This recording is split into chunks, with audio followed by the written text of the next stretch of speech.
Вспыхает небо, разбужая ветер, проснувший гомон птичьих голосов.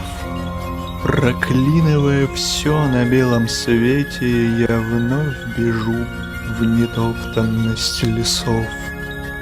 Шуршат зверушки, выбегнув навстречу, приветливыми лапками маша.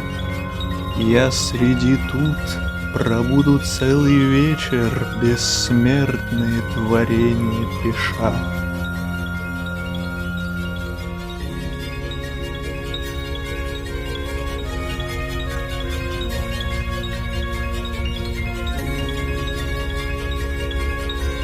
Но выползя на миг из тины зыбкой, болотная зеленая тварь совает мне с заботливой улыбкой большой орфографический словарь.